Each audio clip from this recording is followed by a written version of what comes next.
মাদারীপুরে বিশিষ্ট পরিবহন ব্যবসায়ীর মৃত্যুতে স্মরণ সভা ও চেক বিতরণ অনুষ্ঠানের আয়োজন। ফায়াজুল শরীফ, স্টাফ রিপোর্টার, আলোকিত টিভি, মাদারীপুর থেকে। মাদারীপুর জেলা বাস ও মিনিবাস মালিক গ্রুপের সাবেক সফল সভাপতি বিশিষ্ট পরিবহন ব্যবসায়ী নেতা মরহুম মোহাম্মদ রেজাউল করিমের মৃত্যুতে এক স্মরণ সভা ও অনুদানের চেক বিতরণ অনুষ্ঠানের আয়োজন করল মাদারীপুর জেলা বাস ও মিনিবাস গ্রুপ। শনিবার 13 জুলাই সকালে উক্ত সংগঠনের সভাপতি আলহাজ মোহাম্মদ হাফিজুর রহমান খান জাচ্চু নানার সভাপতিত্বে এ স্মরণ সভার আয়োজন করা হয়। মরহুম মোহাম্মদ রেজাউল করিম মিয়ার দীর্ঘজীবনের পরিবহন ব্যবসায় অসামান্য অবদানের কথা উল্লেখ সহ তার সততা, নিষ্ঠা ও কর্তব্যপরায়ণতার কথা উল্লেখ করে অনুষ্ঠানের সভাপতি আলহাজ হাফিজুর রহমান খান জাচ্চু নানা তার বিদেহী আত্মার মাগফিরাত কামনার পাশাপাশি তার পরিবারের সবার প্রতি সহমর্মিতা ও সহযোগিতার কথা উল্লেখ করে বলেন, মাদারীপুর জেলা বাস ও মিনিবাস মালিক গ্রুপের সকল নেতৃবৃন্দ ও সম্মানিত মালিকবৃন্দ আমরা সবসময় মরহুম রেজাউল করিমের পরিবারের পাশে রয়েছি।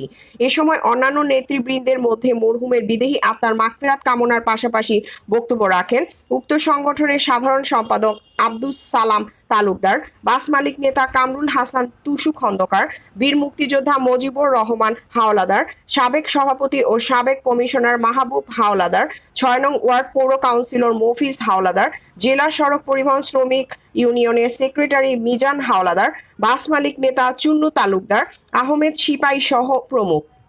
এক সাক্ষাৎকারে মরহুম রেজাউল করিমের জ্যেষ্ঠ পুত্র আব্দুল্লাহ আল করিম রাসেল কান্না বিজড়িত কণ্ঠে তার মরহুম পিতার জন্য সবার কাছে ক্ষমা ও দোয়া কামনা করেন।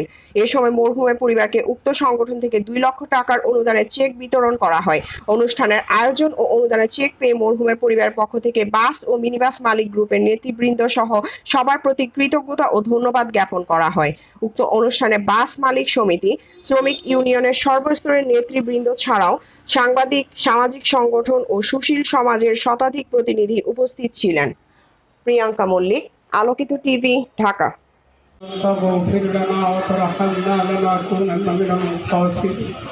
ربنا ولا تحملنا ما لا طاقة لنا به واعف عنا واغفر لنا وارحمنا أنت مولانا فانصرنا على القوم الكافرين يا أول الأولين يا من بديع السماوات